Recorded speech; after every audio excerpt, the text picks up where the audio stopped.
The Western Cape ANC says it will not tolerate politics of money in its elective conference. It says candidates involved in incidents of using money to influence outcomes of the Congress will be dealt with harshly. The province is hosting its 9th conference this weekend at the Cape Town International Conference Centre to elect new leadership. Now, Newzroom Afrika's Athi Mtongana joins us live from there to give us more on the story. Athi, thank you so much for joining us this evening. We appreciate your time. Now, this is the ANC's Western Cape's first elective conference in 8 years. And the SG of the party is still yet to open the conference. What was the anticipated starting time and what are the reasons for this delay? Well, a very good evening to you, Katlego. Let me take you back to what has transpired from early on this morning. We were told from the morning, in fact from yesterday, that the conference would start at 12 p.m. in the afternoon.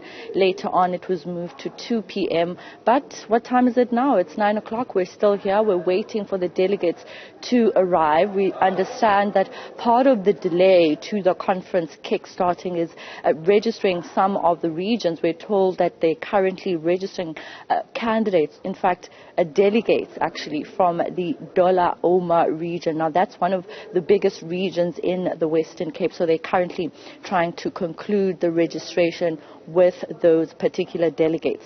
Another one is that of the credentials that is currently being looked at by the Interim Provincial Committee. You will remember that the ANC in the Western Cape has had a tough journey to the point where in 2009 the Provincial Executive Committee was disbanded by the NEC, and so they have been working through the Interim Provincial Committee. So they have had meetings. In fact, we're told they're still having that meeting with the Secretary General of the ANC, that being Fikile Mbalula, who's expected to open the conference. We're told now it will probably start at 9 o'clock. The delegates are at various hotels around the city of Cape Town.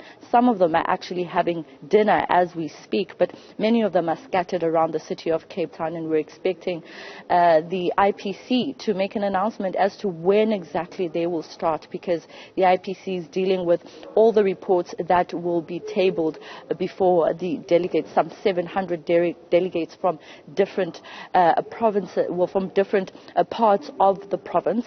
But I'd like us to listen to the communications head, Sfiso Mtweni, who was talking about how they have to go through this process in a thorough manner as to avoid litigation. You may know that some provinces in the build-up and even after their conferences, they had been taken to court as a result of the unfolding events in those conferences. So let's listen to what he had to say. So we want to make sure that everything is thorough. Everyone who attends here, we don't want to be litigated. You know that many provincial conferences have gone to court purely on process matters. So we are trying to make sure that all the processes are fine, everything is done, but I can confirm that the conference will proceed today. The Secretary General will open this particular conference, and the President will close the conference on Sunday.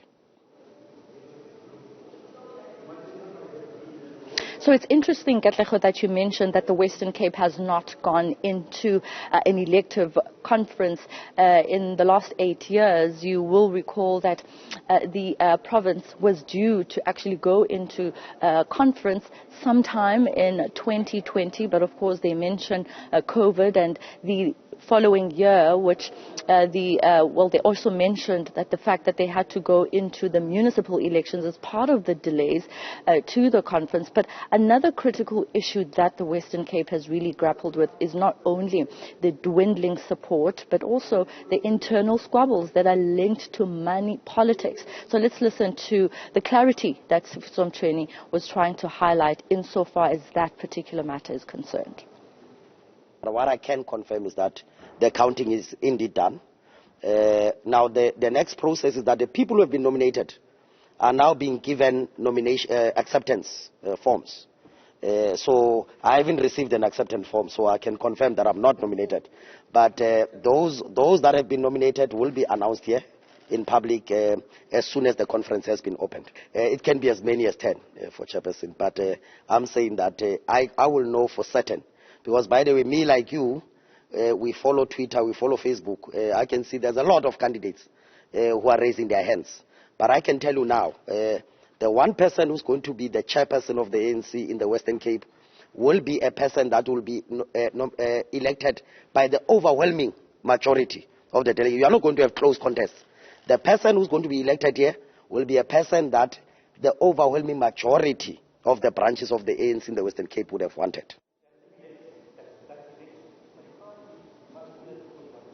Another very interesting point that came out through the interviews that we had this morning and this afternoon with some of the senior politicians who are vying for that position of chairmanship. And we spoke to Cameron Dagbo, Lerumo Kalago, as well as Richard Yangi, who's chairing the Section 194 committee in Parliament. Cameron Dagbo said something very critical going forward, of course, leading into the 2024 general elections. He mentioned how they need the support of the ANC at a national level.